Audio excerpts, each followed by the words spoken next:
আর তুই মানুষের তৈরি হাদিস অনুসরণ করে ভালো চিন্তাধারী হয়ে গেলি? তুই কি ইতিহাস বিশ্বাস করিস? এ তো ভারী মুসিবতে পড়লাম। তোদেরকে গাধা বলা ছাড়া কোনো উপায় নেই। ভাই, আমাদের বাপ্পি ভাই আছে না, উনি তো আহলে কোরআনের অনুসারী, আপনি কি জানেন? আহলে কোরআনের অনুসারী মানে উনি হাদিস মানে না? হাদিস তো মানেই না, বরং হাদিস নিয়ে জঘন্যভাবে কথা বলে। ইন্না লিল্লাহ। তো তুমি বোঝাওনি ওকে? ভাই, অনেক বুঝাইছি, কিন্তু কোনো কাজ হয় না।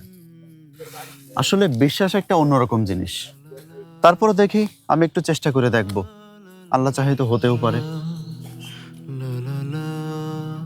জিয়াদ, তোর এই বিষয়টা আমি দেখেছি, আসলে ওটা কোনোভাবেই সম্ভব না।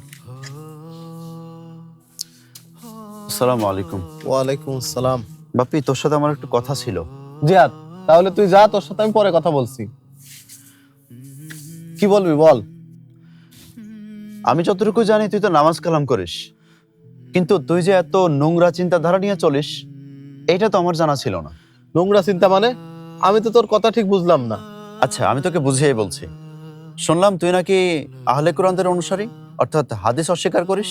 ও, এই ব্যাপার। নোংরা চিন্তা আমার না তোর? আমি কোরআন অনুসরণ করে নোংরা চিন্তাধারী হয়ে গেলাম, আর তুই মানুষের তৈরি হাদিস অনুসরণ করে ভালো চিন্তাধারী হয়ে গেলি? আজীব ব্যাপার। তোর কথাতে ভুল আছে।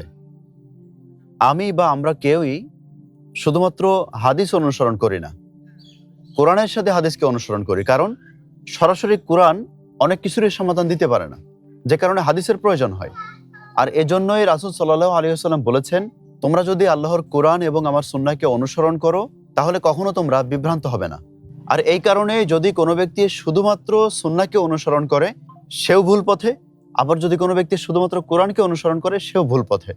কোরআন এবং সুন্নাহ দুইটাকেই প্রয়োজন আছে, দুইটা সমন্বয়ে ইসলাম মানতে হয়। আল্লাহু আকবার,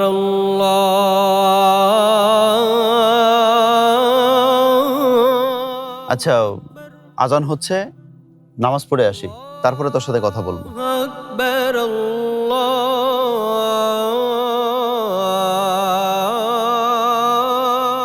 এই, তুই কোথায় যাচ্ছিস? উযু করবি না? না, আমার উজু আছে, তুই যা। ওয়েট ওয়েট,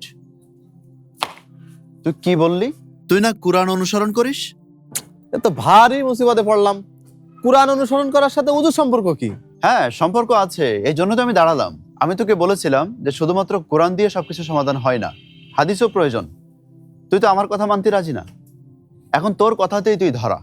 তুই কি জানিস ওযু এবং নামাজের ব্যাপারে কোরআন কি বলেছে? পবিত্র কোরআনে আল্লাহ তাআলা বলছেন, ইয়া আইয়ুহাল্লাযীনা আমানু ইযা কুমতুম ইলাস সালাতি ফাগসিলু উজুহাকুম ওয়া আইদিয়াকুম ইলাল মারাফিকি ওয়ামসাহু বিরুউসিকুম ওয়া আরজুলাকুম ইলাল কাবাইন। এখানে আল্লাহ তাআলা বলছেন, হে ঈমানদারগণ, যখন তোমরা নামাজে দণ্ডায়মান হতে চাও, তখন তোমাদের মুখ ও কনুই পর্যন্ত হাত ধৌত করো, মাথা মাসাহ করো এবং টাকনু পর্যন্ত পা ধৌত করো। তাহলে এই আয়াত দ্বারা কি বোঝা গেল?